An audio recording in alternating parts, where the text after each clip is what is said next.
Muy bien, ahora sí, hubo un falso comienzo. Este es el comienzo de verdad, así que no se lo pierdan. Bienvenidos a la Caja de Pandora, a este episodio 170 de jueves 10 de febrero de 2022. Aquí apagando un incendio y lo hicimos de tal manera que más o menos sofocamos uno y encendimos otros. Pero los otros son más o menos de una dimensión un poco más controlable. Entonces la nave sigue para adelante.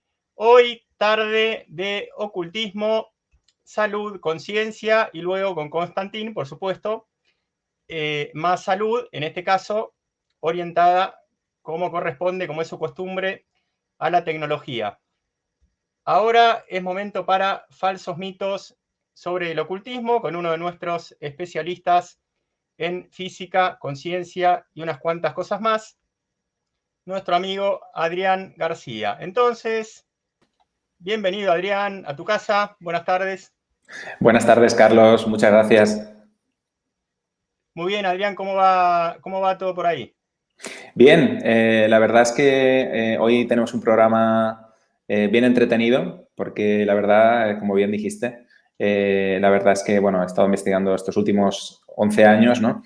Especialmente, sobre todo, en el ámbito de las matemáticas que tienen que ver con las civilizaciones antiguas y también con lo que es la creación o cómo funcionan todas las cosas, digamos, desde el núcleo de la creación. Pero en ese periplo también he investigado mucho sobre simbolismo y ocultismo. Y entonces, uno de los programas que me apetecía hacer algún día, ¿no? Y lo tenía en cola, era precisamente este, en el que vamos a hablar de falsos mitos sobre el ocultismo, porque, bueno, hoy en día pues la cosa es como que en Internet está todo, ¿no? Pero también es cierto que existen muchos errores de juicio al respecto, ¿no? Y quizás es importante, sobre todo en temas principales, asentar un poquito las bases para que todo el mundo entienda mejor un poquito más el contexto, ¿no? Muy bien, Adrián, yo me permito como humilde disparador y luego, como corresponde, desaparezco de escena, te dejo con tu clase. ¿Cómo definirías el ocultismo? Y ya que estamos los mitos también, digamos, por el mismo Bueno, mira, tema. claro, el ocultismo básicamente lo podemos definir por la raíz, ¿no? Que es oculto. Al final nos está hablando en realidad de una ciencia. O sea, cuando yo hubiera puesto la ciencia oculta, ¿no? Lo que ocurre es que era demasiado largo como título. Y entonces, como sé que luego los títulos demasiado largos cuestan un poco de masticar, ¿no? Pues se quedó en ocultismo. Pero al final, cuando estamos hablando de ocultismo, estamos hablando de la ciencia de verdad, la ciencia que está detrás de los fenómenos que se consideran ahora mismo, ¿no? O cada vez menos, pero bueno, todavía, desde un punto de vista del contexto de la ciencia convencional, pues un poco como fenómenos paranormales, ¿no? O místicos. Y sin embargo, lo que denosta la ciencia convencional es precisamente el crisol de sí misma, ¿no? O sea, es decir, que la ciencia oculta es mucho más grande que la ciencia convencional, es decir, la contiene, pero al mismo tiempo la supera, ¿no? Entonces es importante tener en cuenta que esto es algo que se cumple de forma, digamos, muy detallada. Lo que ocurre que en este programa, evidentemente, no podemos ir a las raíces del ocultismo, porque si no, no acabaríamos. Cuando hablamos de ocultismo, podríamos estar hablando, por ejemplo, de hermetismo, o podríamos estar hablando de lo que son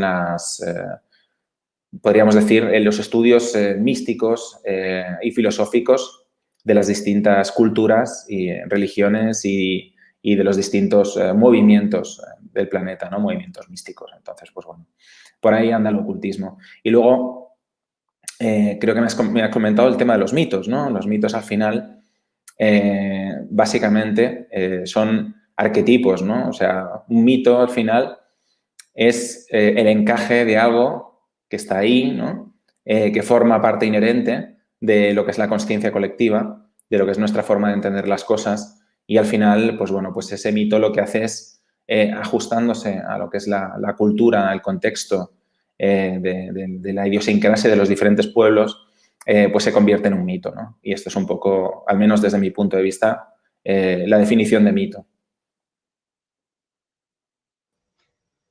Sí, Adrián, muy bien. Y si tuviéramos que hacer una pequeña jerarquía, o por lo menos una primera tríada de falsos mitos, más o menos por dónde andaría la cosa. Pues mira, casi que yo nos metemos en la presentación, ¿no? Bueno, hay muchos, ¿eh? Lo que pasa que quizás prefiero hacerlo desde la presentación porque ahí vamos a ver, además lo vas a reconocer súper rápido cuáles tenemos ahí, ¿no? Y me he dejado muchos por tratar, pero bueno, he puesto quizás algunos de los más peliagudos o de los que más resuenan hoy en día para poder trabajarlos en concreto, ¿no? Vamos a compartir pantalla. A ver.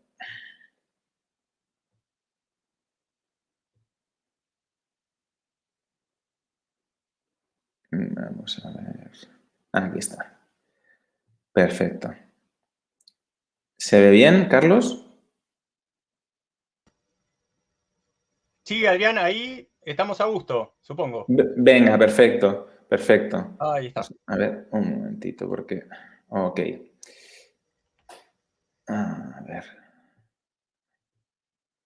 Ahí porque yo le he dado a ocultar. Pero bueno, sí, no importa. Veo la pantalla igualmente. Pues bueno, vamos a entrar en el primer... Vale, sí, me deja. Disculpa que aquí ha habido un pequeño error de gestión por mi parte. Vamos a ver.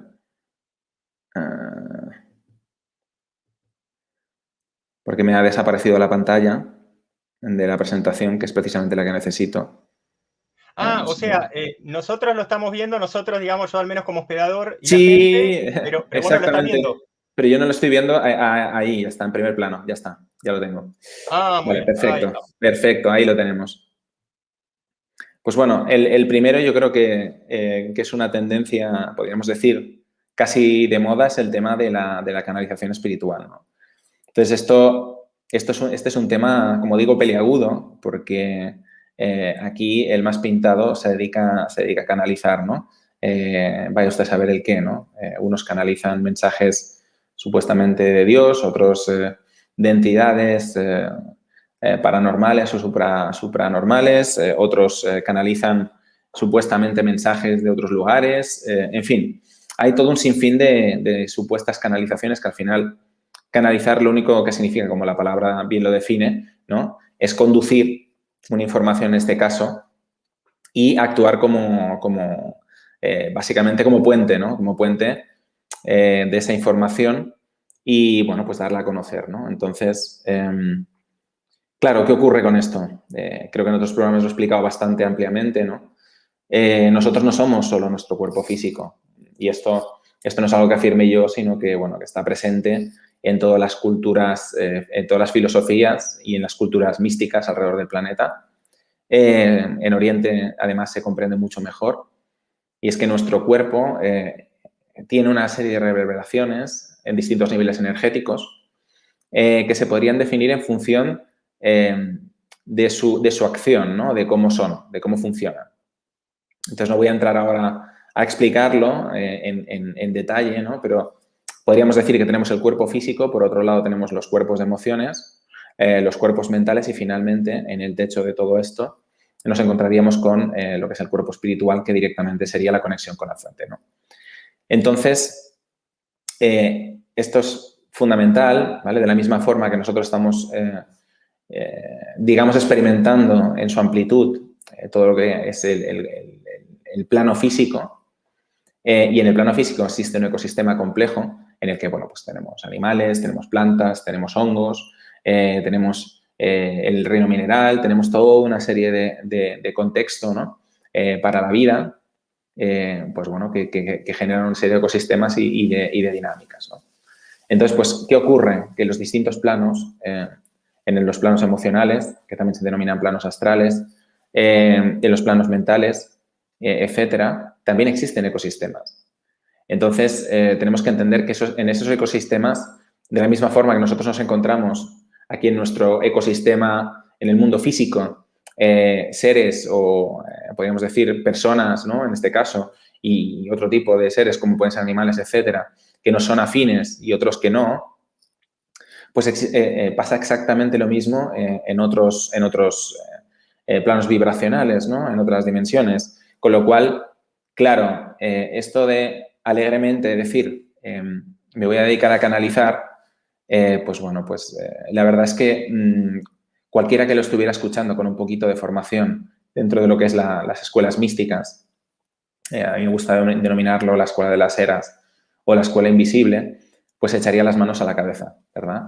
Porque al final, pues bueno, es como poner la caja de cerillas en manos de un niño que está en un almacén de papel, ¿no? Al final, en realidad, cuando nosotros estamos realizando el acto de intentar conectar con algo que está por encima nuestro, lo que ocurre es que no sabemos, en general, las personas que lo hacen, excepto que tengan, como digo, una formación, no saben con lo que están conectando, ¿vale? Por lo tanto, en muchos casos puede existir una manipulación o una tergiversación de lo que es el mensaje. Bueno, se pueden dar mil casuísticas, pero que en realidad, al final, nos la estamos jugando en el sentido de que igual podemos estar teniendo una experiencia extraordinaria desde un punto de vista energético, y creer que lo que estamos recibiendo es algo fidedigno, es un mensaje 100% confiable y luego resulta que, bueno, pues que las cosas no son así, ¿no? Entonces, a mí me gusta poner el ejemplo del tema de los guías, ¿no? Porque la gente, aquí, como decía, existen estos ecosistemas, ¿no? Y algo que es aceptado también en lo que es el ocultismo y la cultura mística y, digamos, la filosofía ocultista en el resto, en lo que es el mundo en general, en las antiguas culturas, religiones, movimientos filosóficos y tal, es que existen pues seres que vendrían a ser, entre comillas, acompañantes nuestros, ¿no? A los que se les puede llamar guías espirituales. Entonces, lo único que tenemos que entender es que por mucho que estos seres existan en un plano, digamos, vibratorio un poco más elevado, no significa que no tengan sus propias agendas, ¿de acuerdo? Entonces, ¿qué significa esto? Significa que en ningún caso nos podemos fiar al 100% de lo que recibamos, ¿de acuerdo? Siempre nuestro juicio crítico tiene que estar por delante y tenemos que ser capaces de racionalizar lo que estamos recibiendo más allá de las emociones, porque podemos ser muy fácilmente manipulados a través de las emociones. Pero, por ejemplo, los seres que operan en los planos astrales, también llamados planos de deseos o planos emocionales, tienen una facilidad pasmosa para gestionar nuestras emociones, ¿no? Cuando estamos recibiendo un mensaje o estamos en contacto con ellos. Por lo tanto, bueno, pues nos podemos encontrar con el caso del lobo con la piel de cordero, ¿no? Que tenemos aquí la imagen. Esto es algo muy habitual y en caso contrario, en caso de que no sea así, igualmente siempre tenemos que pensar que por mucho que estos seres estén en un plano distinto, tienen sus propias agendas, o sea, tienen sus propios ecosistemas, sus propias guías de funcionamiento, sus propios valores, sus propias ideas y, por lo tanto, van a trabajar en pro de lo que ellos consideran que es adecuado, no en lo que nosotros consideramos que es adecuado. Con lo cual, pues bueno, evidentemente, todo este tema de la canalización, la escucha de los guías espirituales, etcétera, pues bueno, pues se tiene que tomar, se tiene que tener muchísimo cuidado, ¿vale? Yo les aconsejo en general, excepto que sean personas que se hayan formado con gente realmente seria. ¿Y qué quiere decir esto? Pues quiere decir que se formen con gente que realmente tenga un dominio de todo este tema y sean capaces, pues, por ejemplo, de entrar y salir a voluntad de lo que sería, pues, por ejemplo, el plano astral, ¿no? Gente que tenga competencias y que tenga un dominio sobre eso, pues perfecto. Entonces puede enseñar a otras personas, ¿no? En ningún caso lo puede hacer alguien que no lo haya experimentado y que no tenga un cierto bagaje, ¿no? Es como que yo no me subiría a un avión que lo pilotara alguien que fuera, digamos, su primer vuelo, ¿no? Su primer vuelo de prácticas. ¿A quién se le ocurre, no? Desde luego yo no lo haría. Pues evidentemente, pues esto es un poco el símil, ¿no?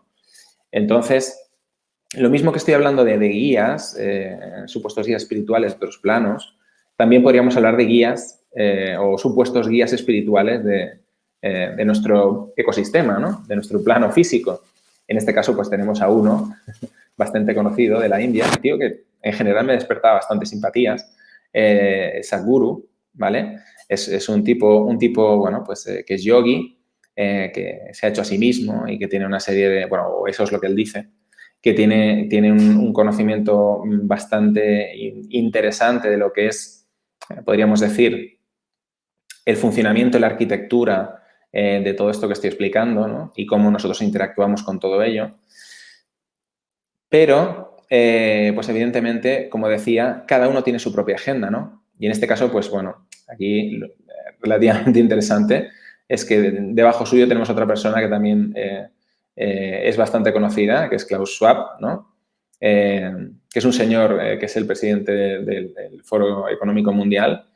Y este señor, pues, es el que ha escrito el libro por ejemplo, de COVID-19, El Gran Reseteo, ¿no? Y es un tipo, pues, bueno, pues que ha formado a gente, pues, como Justin Trudeau, como Emmanuel Macron, como la Premier de Nueva Zelanda, etcétera, etcétera, ¿no? Gente que ahora está dando el do de pecho con todo el tema este que ya conocemos, apretando las clavijas a la población, ¿no? Entonces, pues, bueno, podemos observar cómo se saludan de forma súper efusiva, ¿no? En el Foro Económico Mundial. Y bueno, pues entonces, pues esto es el tema de los falsos mitos, ¿no? En cuanto a los guías espirituales. Y evidentemente, pues bueno, aquí tenemos una imagen que vale más que 1000 palabras, ¿no? Que los ilustra ambos. Evidentemente, yo no estoy diciendo que los mensajes de este hombre, de Sadhguru, no sean válidos en algún nivel. Solo digo que hay que mantener siempre la conciencia crítica, lo mismo que estaba diciendo digamos, con esos supuestos mensajes canalizados, ¿no? Al final, lo que no puede hacer nadie es pensar que todos los demás van a actuar en pro suyo, ¿no? Como digo, todos tenemos formas de entender el mundo distintas y cada persona tiene su propia agenda y su propia forma de entender las cosas, ¿no? Su propia cosmovisión y, por lo tanto, delegar nuestra responsabilidad de hacer, de pensar, de ser en otros, no es lo adecuado. ¿Vale? Por lo tanto, ahí se nos cae el mito de la canalización, ¿no? Como algo maravilloso. Y ya digo que lo he puesto en concreto porque es algo que está a la orden del día. Bueno, aquí están 2 libros, uno de Sadhguru, para que veáis las portadas, y este que he nombrado de Klaus Schwab, bueno, que recomiendo que investiguéis un poquito porque creo que es interesante, ¿no? Conocer lo que va diciendo este señor y luego cuáles son las cosas que van pasando, ¿no? Bueno, el siguiente mito es uno que a mí me toca de forma muy directa. Este señor es Leadbeater, Charles Leadbeater, y formó parte de lo que es un movimiento rosacruciano, una de las ramas de la Rosacruz, que fue digamos, la Sociedad Teosófica, ¿vale? De Madame Blavatsky, de hecho, era uno de los allegados, ¿de acuerdo? Y escribió un libro que se llama Vegetarianismo y Ocultismo, el cual descubrí hace unos cuantos años. Y bueno, tengo que decir que yo lo descubrí cuando pasé por una fase. Yo fui vegano durante un poquito más de un año.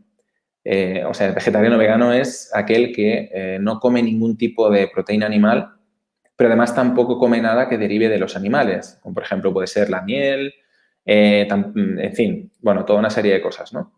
Y después de ese año y medio aproximadamente, fui vegetariano, otros 6 años y medio más, con lo cual he sido vegetariano prácticamente 8 años, ¿no?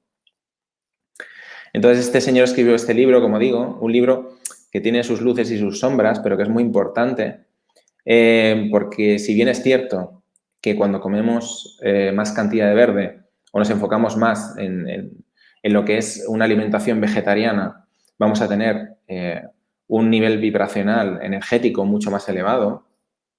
Es decir, vamos a ser capaces de conectar con todos esos fenómenos y con todos esos planos que estaba yo comentando antes mucho más fácilmente. También es cierto que está basado en un falso mito, ¿vale? Que es el vegetarianismo. Y ahora voy a explicar el por qué. Vamos a poner una imagen y lo voy a ilustrar muy fácilmente. Mirad, esta es una imagen típica, ¿no? Típica y tópica de las portadas del buen rollito del trending ahora de cómo vamos a ser vegetarianos y qué bonito es todo, ¿no? Y qué pulcro, qué limpio, qué espectacular que es todo lo que estamos viendo aquí, ¿no? A ver, a mí me encanta porque ya os digo, aunque hoy por hoy yo no soy vegetariano ya, ¿vale?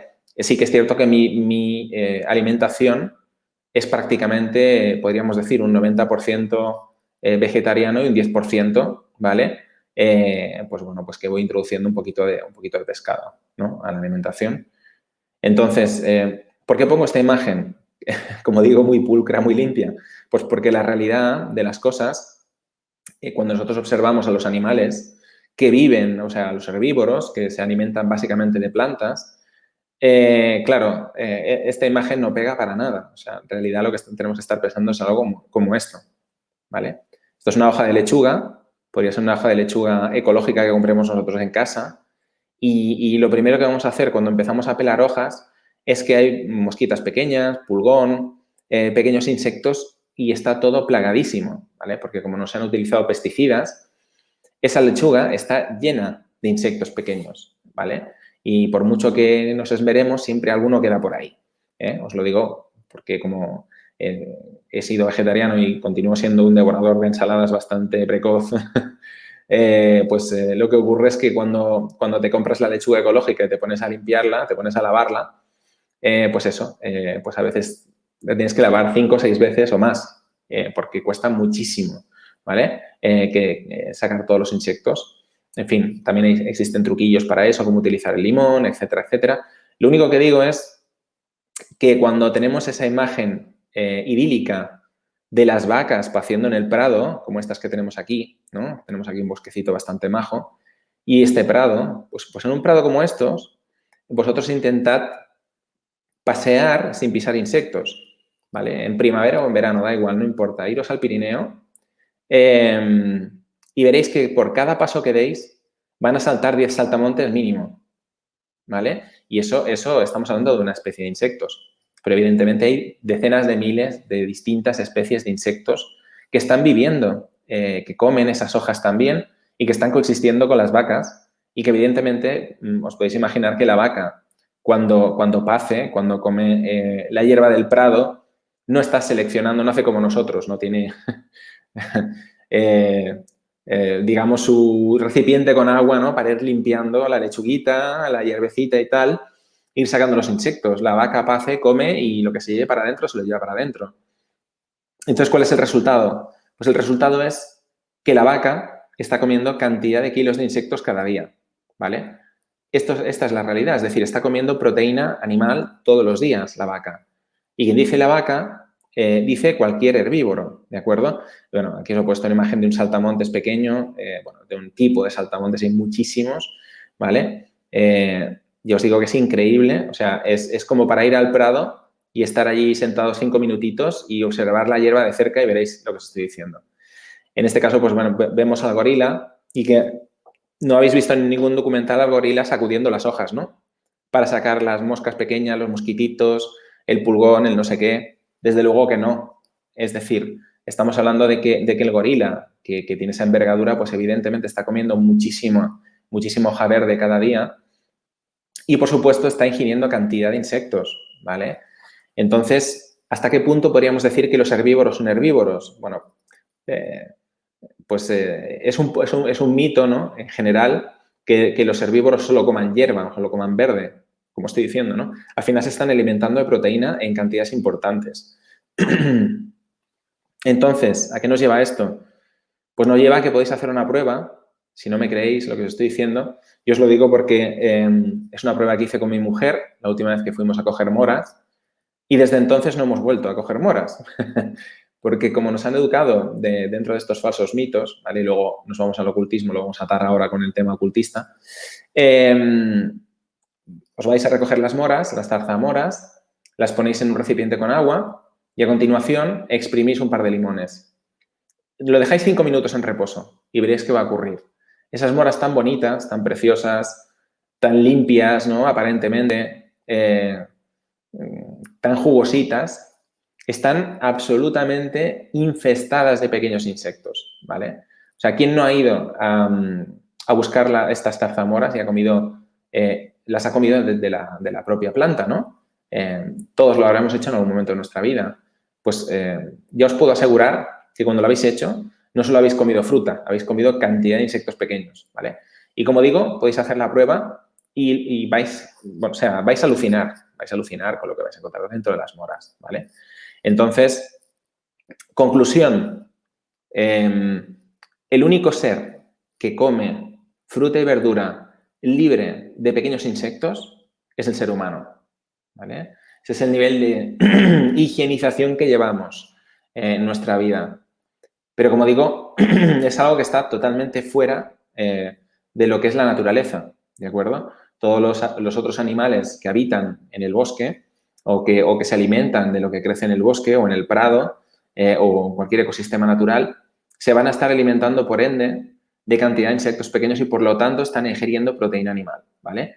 Los únicos otros animales que no lo van a hacer o lo van a hacer en una medida inferior van a ser aquellos que están criados en los corrales, ¿vale? Por ejemplo, pues esas vacas que las tienen todo el día con la cabeza metida y les van echando la alfalfa y les van tirando diferentes cosas, pues evidentemente, pues sí, esa alfalfa contendrá algún insecto, pero no tiene nada que ver con la cantidad de proteína, digamos, de coleóptero, ¿no? De insectos pequeñitos que se va a encontrar si estuviera paciendo en el prado, ¿no?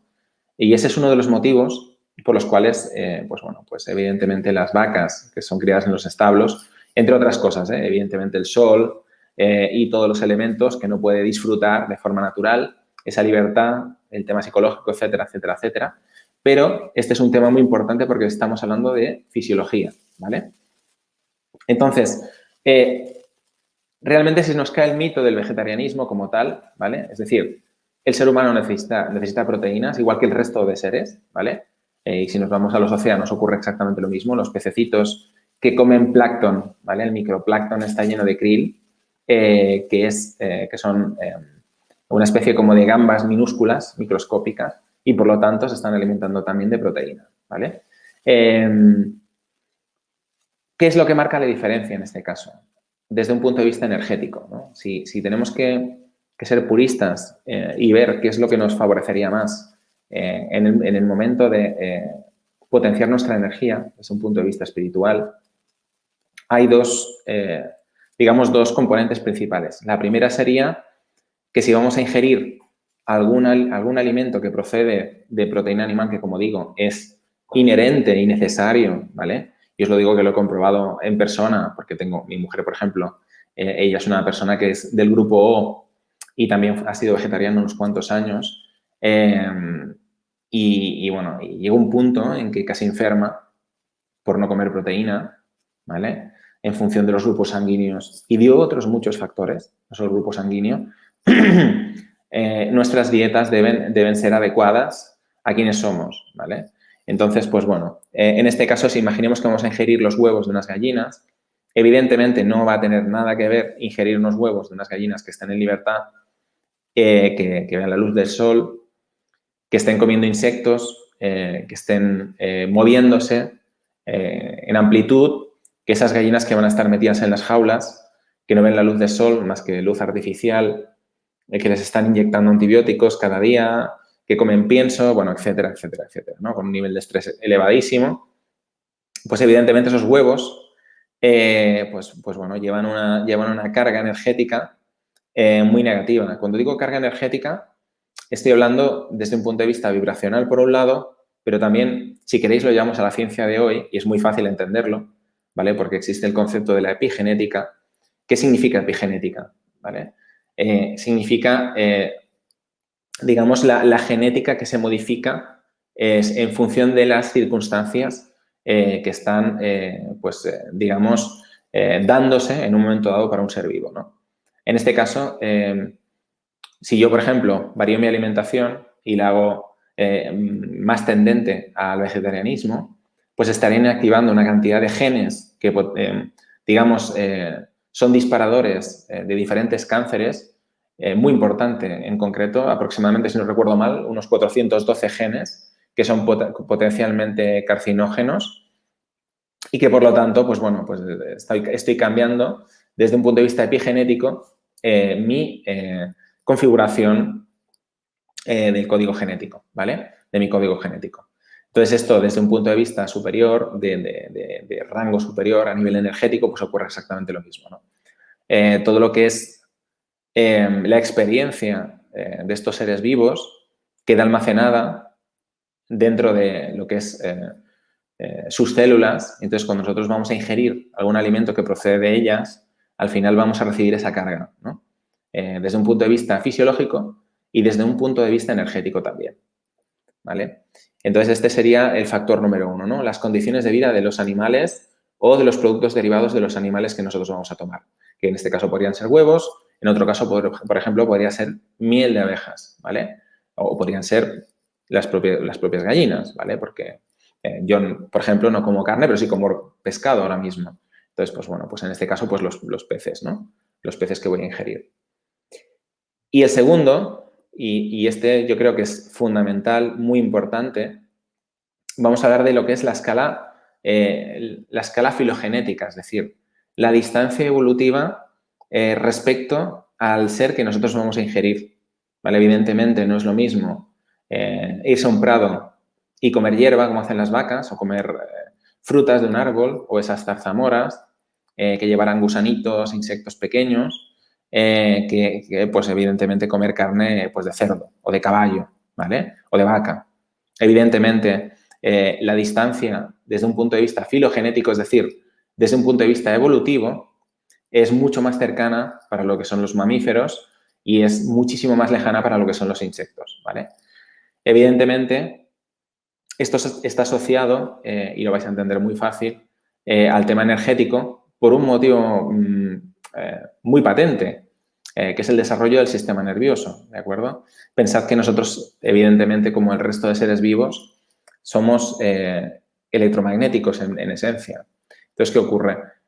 Así como nosotros somos electromagnéticos, pues evidentemente, cuando ingerimos alimentos, en realidad una de las cosas que estamos ingiriendo de forma principal son electrones, ¿vale? Y todo esto tiene que ver, evidentemente, con todo el tema de los radicales libres, etcétera, etcétera. Si queréis, un día hacemos un programa sobre esto, pues muy interesante. Y hay muchísimas aristas dentro del tema alimentario, ¿vale? La especialista en esto ya sabéis que es mi mujer, Nadia, pero bueno, ella está últimamente un poco desbordada y entonces, pues bueno, no está pudiendo hacer programas en los últimos meses, pero bueno, en fin, que es algo que se puede abordar sin ningún problema.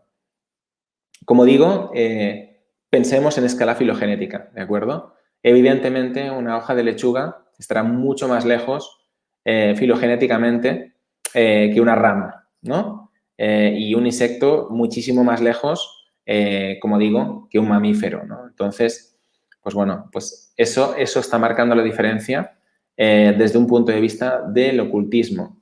Entonces, todas aquellas personas que son seguidores de la teosofía y de algunas ramas del rosacrucismo y de otros movimientos místicos, ¿vale? O filosóficos, y que consideran el vegetarianismo como una opción para progresar o para mejorar desde un punto de vista espiritual, que tengan en cuenta lo que estoy explicando, ¿de acuerdo? Si bien es cierto que cuando ingerimos proteína o derivados de los animales, evidentemente vamos a bajar nuestro nivel vibracional, siempre que la escala filogenética, o mejor dicho, cuanto más alejado estemos desde un punto de vista filogenético, es decir, de escala evolutiva de formación del sistema nervioso, menos impacto nos va a generar esa ingestión de alimento, ¿vale? Y por lo tanto se cae otro falso mito, que es el del vegetarianismo, en este caso orientado hacia el ocultismo. Vamos con el siguiente, que yo creo que también es muy importante, que es este es uno de mis favoritos porque ¿quién no conoce a alguien, ¿no? Que se pone a orar por otra persona o que se pone a meditar para enviar energía positiva a yo que sé quién, ¿no? O si me apuras, esos grupos de meditación, ¿vale? Aquí he puesto una imagen, ¿no? Que meditan por la paz mundial. Pues bueno, evidentemente, el caso de la meditación, y ahora voy a hacer un pequeño paréntesis, es, digamos, un precursor de esa conexión con esos otros seres que estaba comentando antes, bien entendida como canalización o como conexión con los guías, etcétera, etcétera.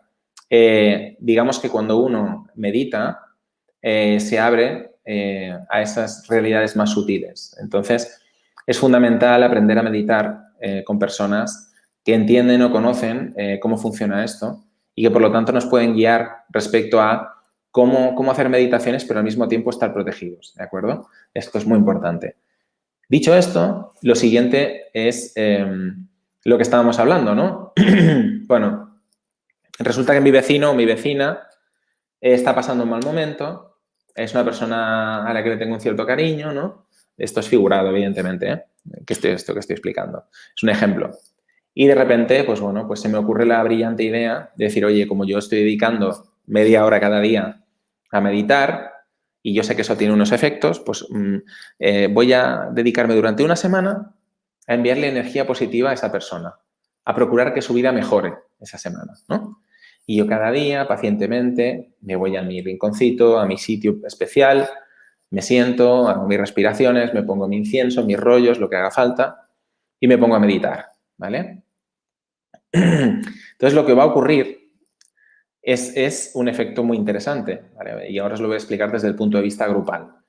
Se han hecho, este experimento se ha repetido muchas veces, grupos de personas que han hecho meditaciones, y estoy hablando de grupos grandes, ¿de acuerdo? Y estos son estudios que se han conducido durante décadas, y que han estado haciendo meditaciones por la paz mundial o por el descenso de la criminalidad, etcétera, etcétera.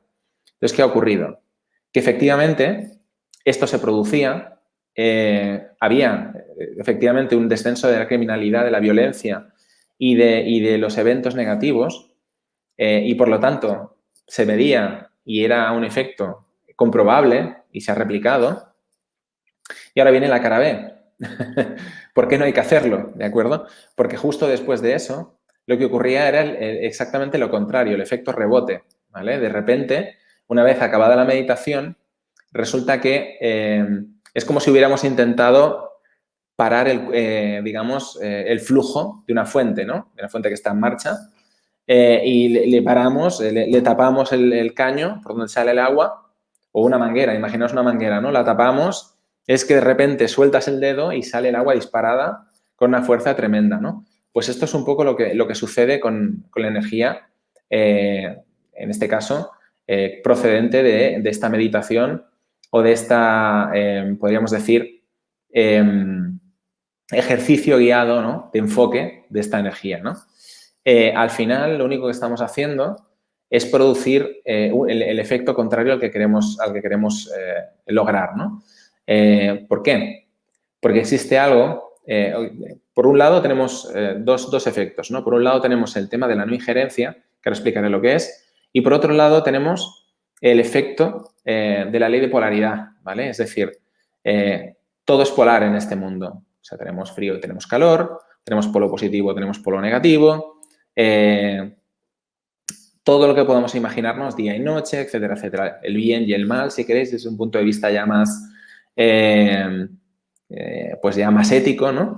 Al final, todo se mueve a través de una línea continua entre dos polaridades, ¿no? Entonces, si nosotros nos vamos al extremo de unas polaridades y aplicamos, digamos, o influenciamos desde esa polaridad, la otra polaridad no desaparece, ¿vale? La otra polaridad lo único que hace es, de alguna forma, curvarse o esquivar o, si queréis, mejor dicho, acumular energía potencial, ¿vale? Para que, llegado el momento, poderla liberar, ¿vale? Ninguna de las dos polaridades nunca se va a imponer. Siempre ambas están danzando constante, y lo hacen de forma sincrónica. Entonces, eso es por un lado, ¿de acuerdo? Por lo tanto, ahí ya también nos cargamos otro mito, que es el de el bien puede con el mal o el mal acaba con el bien, ¿no? En ninguno de los casos se impone ninguna de las dos polaridades. Siempre, siempre existe una alternancia entre ambas, ¿de acuerdo? Cuanto más fuerte apriete una, más fuerte va a resurgir la otra después. Entonces, la segunda parte, que es la de la no injerencia, y esta es la más importante. ¿Por qué no debemos hacer este tipo de cosas? Es como que de repente nos encontramos a alguien que está intentando superar algún obstáculo, ¿de acuerdo? Y nosotros de repente le hacemos superar el obstáculo sin que nos lo haya pedido. Pues te puedes encontrar con dos cosas. Una, que te dé las gracias, y la segunda, que te diga, oye, ¿por qué has hecho eso? Yo estaba intentando conseguirlo por mí mismo, ¿no? Y ese es el punto importante, ¿no? Es decir, cuando nosotros estamos ingiriendo, ¿no? Estamos, mejor dicho, perdón, influyendo, ¿no? Ingiriendo sería comiendo. Estamos influyendo sobre esa otra persona de forma consciente, sin pedir permiso, o mejor dicho, sin esperar a que nos lo pidan, ¿vale? Este es el punto, ¿de acuerdo? Siempre que nos lo pidan, podemos hacerlo, pero el tema es que no es así, es que todo este rollo New Age del buenismo ha hecho que mucha gente se dedique a enviar energía positiva a diestro y siniestro y no se dan cuenta de que están generando efectos negativos, ¿vale? No solo para la otra persona, sino para ellos mismos, porque al final influenciar a otra persona desde ese punto de vista, al final a nosotros va a acarrear consecuencias también, ¿de acuerdo? Entonces, pues bueno, otro falso mito que se cae, que es el de enviar energía positiva, meditar por la paz mundial y todas estas cosas súper guays que se hacen cuando se descubren este tipo de cosas, ¿no?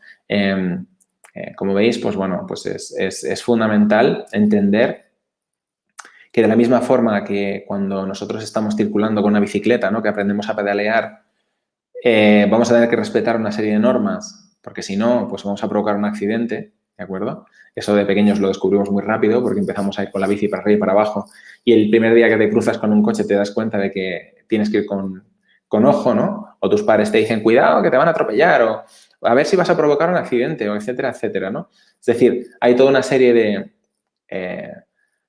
de temas, ¿no? Que tenemos que tener en cuenta cuando estamos actuando y nos estamos moviendo con esa bicicleta. Pues lo mismo ocurre cuando empezamos a movernos en todo este tema del mundo espiritual, ¿no? O estamos utilizando nuestras energías sutiles para hacer cosas.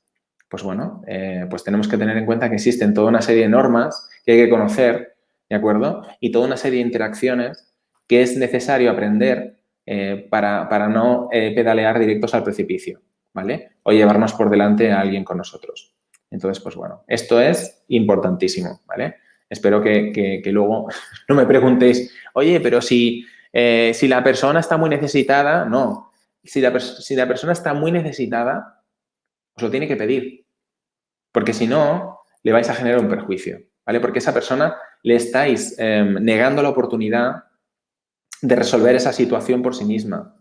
Y eso es muy malo, porque al final, de alguna forma, le estáis quitando la capacidad de responsabilizarse por sus propias acciones y de crecer desde un punto de vista de conciencia y espiritual también, ¿vale? Cada uno tiene su camino y bueno, pues bueno, si queremos pedir ayuda está muy bien, pero meternos por en medio en el camino de los demás sin pedir permiso no es lo suyo, ¿de acuerdo? Esta es la diferencia, y perdón porque no lo he dicho, y es muy importante, entre lo que se considera dentro de, podríamos decir, del ocultismo, como magia blanca o magia negra, ¿vale? O sea, enviarle energía positiva a alguien sin que te lo pida, es hacer magia negra. Imaginaros lo chungo que es, ¿vale? En cambio, cuando alguien te ha pedido ayuda, si tú le puedes ofrecer una ayuda en la cual le ayudas a pedalear pero no estás llevando la bici por él o por ella, pues entonces eso se considera una acción de magia blanca, ¿de acuerdo? Seguimos. Vamos a ver qué otro mito se nos cae ahora. Pues ya se nos acaba el tiempo. ¿Vale? El pentagrama invertido es satánico. Esto es muy clásico, ¿no? Si vemos el pentagrama invertido en algún sitio ya automáticamente es como que se nos saltan los ojos, ¿no? Mucho Hollywood y mucha historia tenemos aquí detrás, ¿de acuerdo? El pentagrama invertido lo único que nos está explicando, y ya sabéis que yo he explicado lo que es el pentagrama, para qué sirve y cuál es el principio matemático que opera detrás del pentagrama para que esto tenga el poder que tiene, ¿de acuerdo? O sea, de magia nada, al final es ciencia. El hecho de que esté apuntando hacia abajo, lo único que nos está diciendo es cuál es el sentido de la polaridad hacia donde está operando el pentagrama. Es decir, si nosotros queremos conseguir algo que tenga que ver con el mundo material, con el mundo físico, ¿de acuerdo? Es más fácil apuntando el pentagrama hacia abajo. Si nosotros queremos conseguir un crecimiento personal, queremos una protección espiritual, queremos una serie de otras cosas, lo que queremos es apuntar el pentagrama hacia arriba. Pero en ningún caso, de forma digamos, arquetípica, un pentagrama inclinado hacia abajo significa satanismo. Eso no quiere decir que el satanismo esté utilizando el pentagrama hacia abajo, porque es lo que le conviene. Es que básicamente es lo que más le funciona, por decirlo de alguna manera, ¿no? Para poder conseguir cosas. Pero que al final no tiene por qué ser algo negativo. O sea, la negatividad se la estamos atribuyendo nosotros, ¿vale? Y no estoy hablando del satanismo, estoy hablando sencillamente del símbolo, ¿vale? Los símbolos per se no son ni buenos ni malos. Los símbolos tienen un uso y tienen una función, ¿de acuerdo? Y al final depende de la interpretación que nosotros le demos y el uso que le demos, luego pues lo podemos etiquetar como bueno o malo. Cada uno sabrá el qué y en función de lo que hagamos, ¿de acuerdo? Vamos a darle un poquito de matiz a esto que estoy explicando, ¿vale? Como digo, bueno, aquí a la izquierda podéis ver los dos pentagramas, el que apunta hacia arriba y el que apunta hacia abajo. En el centro tenemos una figura que está asociada con el tema del satanismo, que es el Baphomet, ¿vale? Pero que ni mucho menos es una figura satánica. Tiene muchas explicaciones, tiene muchas cositas, pero fijaros que tiene unos dedos que apuntan arriba y otros que apuntan abajo, ¿vale? Esto básicamente lo que nos está explicando es cómo es arriba es abajo. Podéis ver que en la base tienen una estrella y en el pecho, en este caso, perdón, en la frente, ¿vale? Estamos viendo un pentagrama, pero está apuntando hacia arriba, ¿vale? Por lo tanto, es lo contrario, supuestamente, a un pentagrama satánico, ¿vale? Y esto porque es porque nos está explicando que estos dos cuernecitos que tenemos aquí son las dos polaridades y esta llama que sale del centro, ¿vale? Que es, digamos, la figura trinitaria, que es decir, la combinación perfecta de estas dos polaridades, ¿vale? Por lo tanto, está apuntando con un pentagrama hacia arriba, porque básicamente nos está diciendo que cuando entendemos que lo que es arriba es igual que lo que es abajo, o que lo que es abajo es igual que lo que es arriba, ¿de acuerdo? Somos capaces de ejecutar cosas, de hacer cositas, ¿vale? Desde un punto de vista material y espiritual al mismo tiempo. Y este es el mismo símbolo exactamente que el caduceo de Hermes que parte del bajo vientre de esta figura con cabeza de cabra, ¿vale? Luego podríamos discutir qué significa esto de la cabeza de cabra. Os diré que es un símbolo que procede de las culturas ancestrales, que al final es una metáfora del aparato reproductor femenino, ¿de acuerdo? Esto lo he explicado en otros programas, no vamos a entrar ahora en ello. Sencillamente quiero que veáis que considerar a esta figura como algo demoníaco sería una estupidez teniendo en cuenta lo que estoy explicando, ¿de acuerdo? Y aquí vemos digamos, otro símbolo, que sería como una combinación a la derecha de los dos pentagramas. En primer lugar, sería el pentagrama apuntando hacia arriba y después el pentagrama apuntando hacia abajo, ¿vale? Yo, si hubiera tenido que hacerlo, lo haría exactamente al revés. Es decir, si interpretamos cómo funcionan las cosas, ¿vale? O cómo nosotros estamos aquí manifestados, ¿cuál es la parte más importante, entre comillas, o que nosotros más reconocemos en nuestra vida cotidiana? Pues evidentemente el mundo material, ¿no? Por lo tanto, la estrella grande apuntaría hacia abajo y la estrella pequeña, que en realidad en el fondo, cuando vamos hacia adentro, se convierte en la grande, es la que apunta hacia arriba, que es lo espiritual, que es la esencia de todos los seres de este mundo, ¿de acuerdo? En fin, pequeñas puntualizaciones para que entendamos mejor el contexto de lo que estoy explicando. Y ya para acabar, porque se nos acaba el tiempo, se nos va, ¿vale?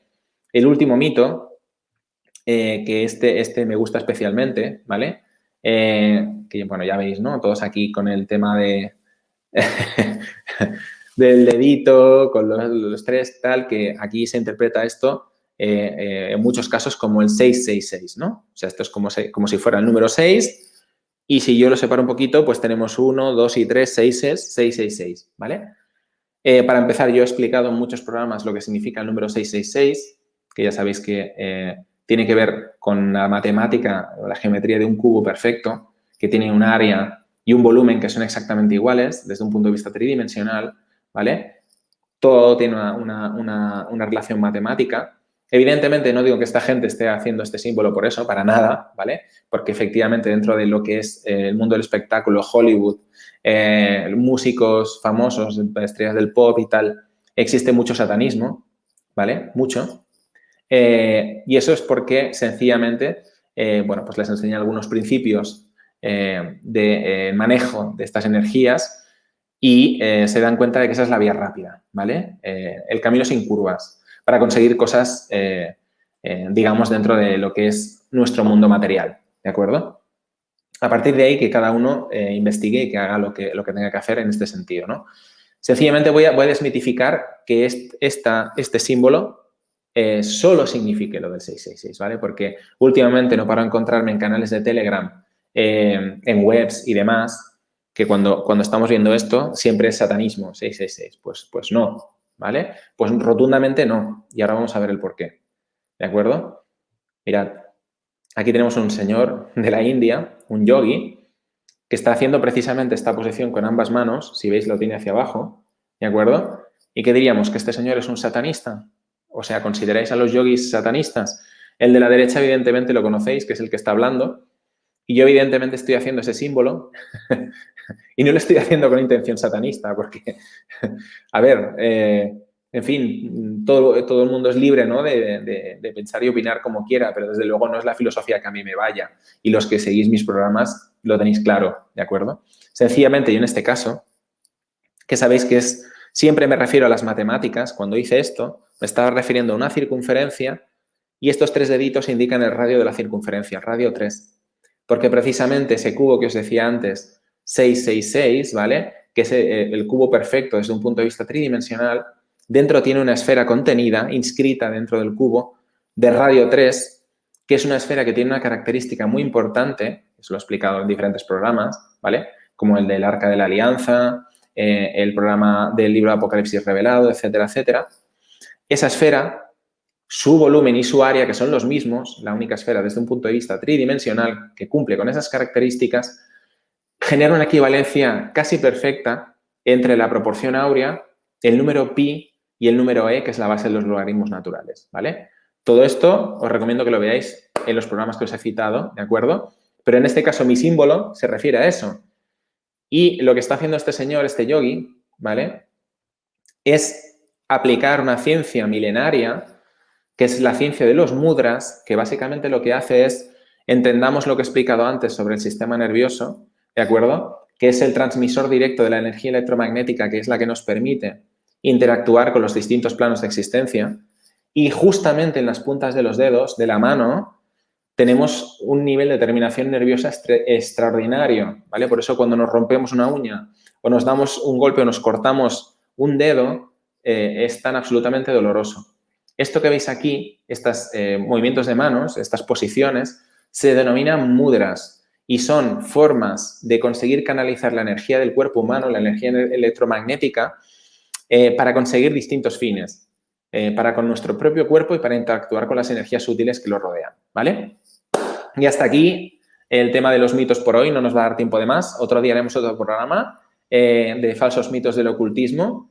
Recordaros que tenéis mi primer libro, La revelación de la unidad, disponible en Amazon, en la Casa del Libro, en el FNAC, en Amazon.com, en todostuslibros.com, etcétera, que os recomiendo que no tardéis en comprarlo porque se están agotando los últimos números de la primera edición, ejemplares mejor dicho, ¿vale? Y nada, ya Carlos, casi que vuelvo contigo porque se nos acaba el tiempo. Sí, Adrián, pero hay justamente, siempre que vos pudieras, en realidad nos quedan 3 minutos de horario, un recorrido por tus propuestas en Aulas Pandora.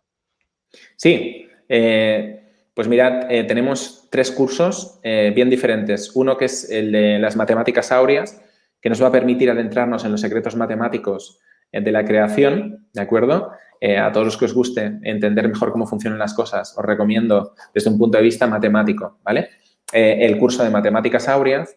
Después tenemos el curso Crisálida, que es un curso en el que vais a aprender a funcionar en el ámbito de la espiritualidad, ¿de acuerdo? Es un curso en el que vais a aprender a gestionar los cuerpos sutiles, pero también el cuerpo físico. Y vamos a aprender desde alimentarnos correctamente a protegernos desde un punto de vista energético, a realizar proyecciones de nuestra energía y a conseguir que nuestro cuerpo está cargado energéticamente. Ese plano que no he nombrado, que es el plano etérico, plano vital o plano pránico, que está enganchado al cuerpo, ¿vale?, que lo vamos a aprender a potenciar junto con los otros, de forma que funcionemos al unísono en los distintos niveles y seamos capaces de alcanzar los objetivos que nos planteemos, ¿de acuerdo? Esto es muy importante.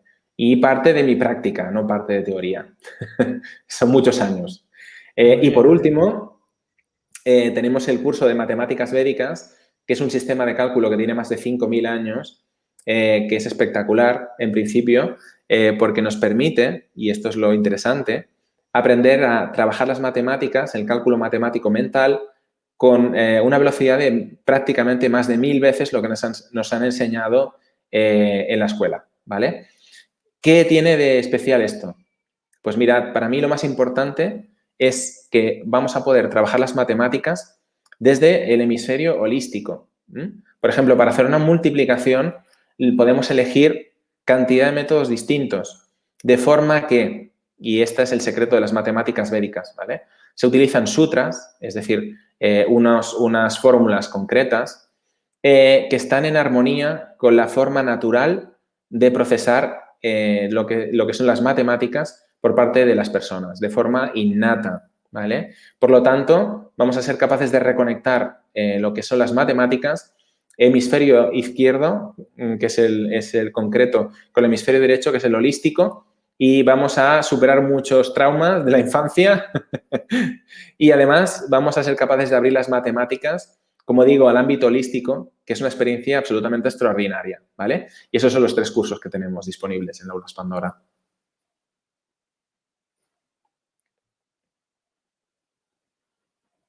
Carlos, no se te oye. Ahí está, ocurre lo que ocurre a Ahora. veces, que uno molesta cuando no quiere molestar y al revés también. Acá ya nos quitamos el silencio. Entonces, Adrián, nuevamente felicitaciones por tu clase, ahí que tenemos Muchas gracias. intereses en común y cierta cuestión ahí con dejar la corrección política a un lado, que es lo Efectivamente. mejor. Uy, me salió sin querer esto. Así que, ¿hubo alguna Bueno, pregunta al por final, ahí? disculpa, Carlos, digo, ahora al final lo puedes hacer con tranquilidad porque al menos los que han visto este programa ya saben que no tienes por qué ser satanista si lo haces. No, por supuesto, después ponerle otro día le puedes dedicar un programa a esto, que también es toda una historia. Sí, sí, sí, por supuesto. No, Yo sí, no hay lo haría muchos tampoco, mitos, hay pero bueno. muchos mitos. Así que, bueno, Adriana, ahí que siga todo para adelante, la familia y el niño especialmente.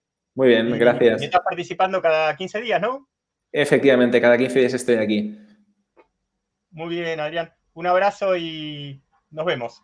Un abrazo y un abrazo para todos los que nos han seguido. Hasta luego, buenas tardes. Muy bien, por aquí ha pasado el más que formado compañero Adrián García con su clase desmitificadora sobre ciertos mitos. La cosa estuvo más que interesante e importante. Ahí vamos palpitando la aparición de nuestro compañero Lolo Vidal. A ver si Lolo... ¿Qué está diciendo? Ah, Lolo, que... Lolo tiene muy buena voluntad. Ya está preparado para el programa, pero hay alguna cosita con el enlace. Ahí te mandamos, Lolo, el enlace. Y de paso, buenas tardes. Muy bien, no, ya de paso que, que habíamos comenzado con un comentario, lo terminamos.